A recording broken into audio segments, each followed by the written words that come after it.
गांव के बाहर खड़ा वो पुराना पीपल का पेड़ हमेशा से अजीब माना जाता था। लेकिन उस रात जब हवा बिल्कुल थमी हुई थी और फिर भी उसके पत्ते अपने आप सरसराने लगे थे, तब ऐसा लग रहा था जैसे वो पेड़ खुद सांस ले रहा हो। और यहीं से इस कहानी की शुरुआत होती है, क्योंकि जब आरव ने अपनी जीप उस सुनसान कच्चे रास्ते पर रोकी, तो पहली बार उसे महसूस हुआ कि अंधेरा सिर्फ रोशनी की कमी नहीं होता, बल्कि किसी जिंदा चीज की मौजूदगी भी हो सकता है। आरव एक सरकारी सर्वेयर था, शहर में पला बढ़ा, जो नक्शों, कागजों और नापतौल पर भरोसा करता था। देवता, भूत प्रेत और गांव की कहानियों को वो सिर्फ अंधविश्वास मानता था। उसे यहाँ इसलिए भेजा गया था क्योंकि सरकार ने एक नई सड़क बनाने का फैसला किया था, जो इसी जंगल और उस पीपल के पेड़ के पास से होकर गुजरने वाली थी। गांव में पहुंचते ही उसे लोगों की निगाहों में अजीब सा डर दिखा। कोई खुलकर बात नहीं कर रहा था, और जब भी उसने पीपल के बारे में पूछा तो बस एक ही जवाब मिला, रात को वहां मत रुकना बाबू। ये बात उसे शंकर ने कही थी, गांव का बूढ़ा चौकीदार, जिसके चेहरे पर गहरी झुर्रियां और आंखों में सालों से दबा हुआ डर साफ दिखाई देता था। शंकर ने उसे समझाने की कोशिश की कि वो पेड़ साधारण नहीं है, उसके नीचे कुछ रहता है, कुछ ऐसा जो सिर्फ रात में जागता है। लेकिन आरव हंस दिया, उसके लिए ये सब बेकार की बातें थीं।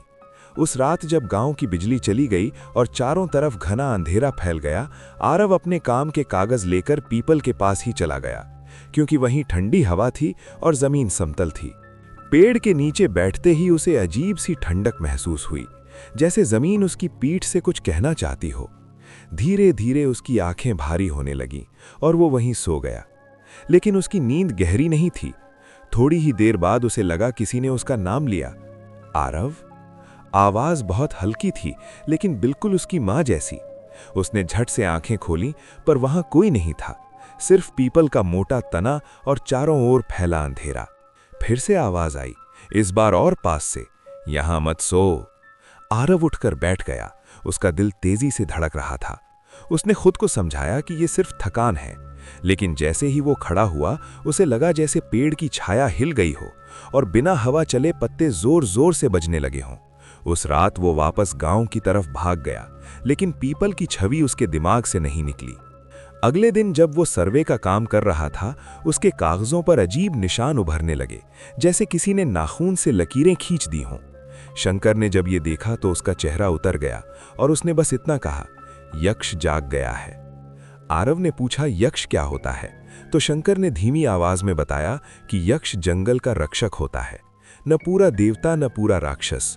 वो जमीन और पेड़ों से बंधा होता है, और जब कोई उसकी भूमि छीनने आता है तो वो उसे याद दिलाता है कि ये जगह उसकी है। उस शाम आरव ने शहर लौटने का फैसला किया, लेकिन उसकी जीप स्टार्ट नहीं हुई। मोबाइल में नेटवर्क गायब था, और जैसे ही सूरज डूबा, पीपल की तरफ से फिर आवाज आई।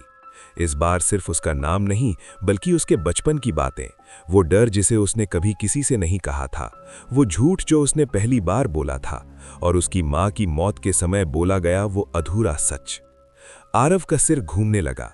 वो अनजाने में पीपल की ओर बढ़ता चला गया, जैसे कोई अदृश्य शक्ति उसे खींच रही हो। पेड़ के नीचे पहुंचते ही हवा अचानक बहुत ठंडी हो गई, और उसे महसूस हुआ जैसे कोई उसके सामने खड़ा है, बिना चेहरा, बिना शरीर, सिर्फ एक भारी और डरावनी मौजूदगी। यक्ष ने उससे शब्दों में बात नहीं की, बल्कि सीधे उसके मन में उतर गया। उसने आरव को दिखाया कि कैसे सड़क बनेगी, कैसे पेड़ काटा जाएगा, जमीन चीर दी जाएगी और यक्ष का अस्तित्व खत्म हो जाएगा। फिर उसने आरव के सामने एक विकल्प रखा, या तो वो अपने कागज, नक्शे और रिपोर्ट जला दे, या फिर अपनी छाया यक्ष को सौंप दे। आरव को लगा ये सब एक डरावना सपना है, लेकिन जब उसने नीचे देखा तो उसकी छाया सच में पीपल के तने में घुल रही थी।